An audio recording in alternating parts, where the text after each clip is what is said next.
Comment avoir plus de chance dans sa vie?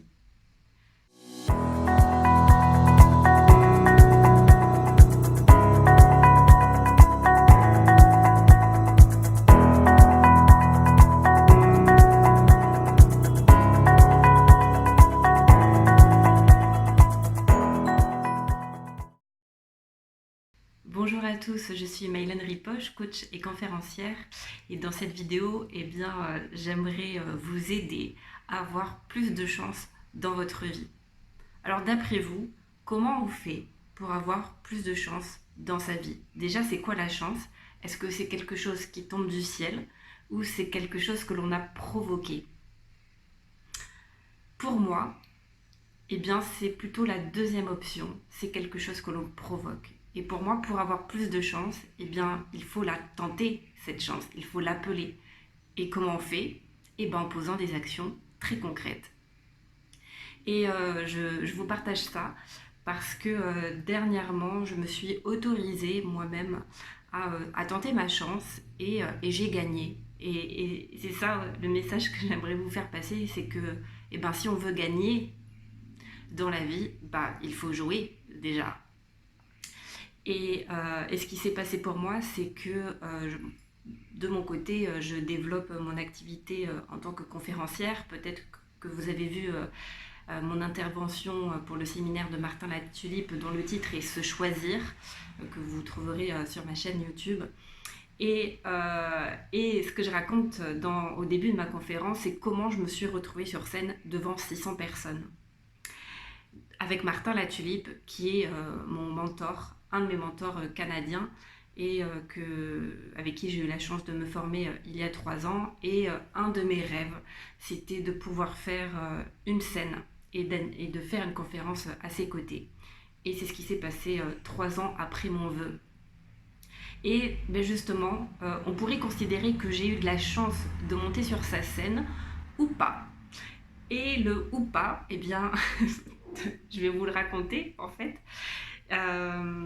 C'est pas du tout de la chance, c'est que j'ai décidé moi de me donner une chance très concrètement en lui demandant. En fait, j'ai donné une conférence à Bruxelles au mois de février, et suite à cette conférence, j'ai eu un surélan de confiance en moi et je me suis dit, franchement, je me verrai bien sur la scène de l'événement de Martin au mois de mai.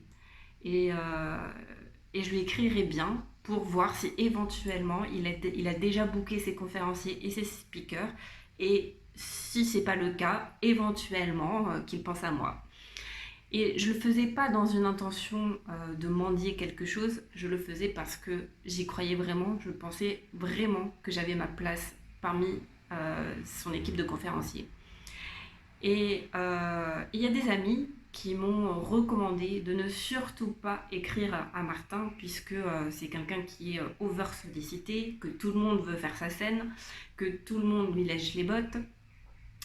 Et quelque chose en moi avait envie de tenter sa chance. Et je me suis dit, de toute façon, qu'est-ce que j'ai à perdre que d'essayer? Au pire, je lui propose, et je fais un petit appel du pied pour lui dire, voilà, si jamais tu cherches des intervenants, sache que moi je suis intervenue à Bruxelles pour tel séminaire sur ce thème-là, et j'ai eu plutôt des bons retours. Donc si ça t'intéresse, je peux te proposer le même sujet pour ton événement. Après, tu me dis oui ou tu me dis non. Et il m'a répondu 2 heures après pour me donner ma chance.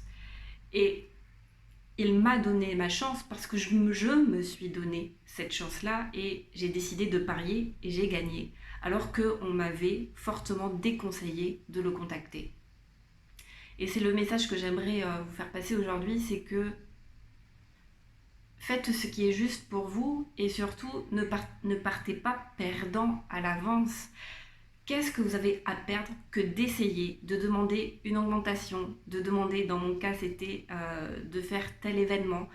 Par exemple, j'ai retenté aussi l'expérience avec un autre événement qui aura lieu à Paris au mois de septembre, et à l'origine, je pensais que cette personne-là qui organise l'événement avait déjà tous ses conférenciers de booker, mais je me suis dit, ça me coûte rien d'essayer de lui dire, si jamais tu cherches d'autres intervenantes, je suis disponible, voilà, et je pourrais intervenir sur tel sujet. Et elle m'a dit oui, elle m'a proposé qu'on s'appelle et elle m'a dit oui, et je fais partie des intervenantes du mois de septembre.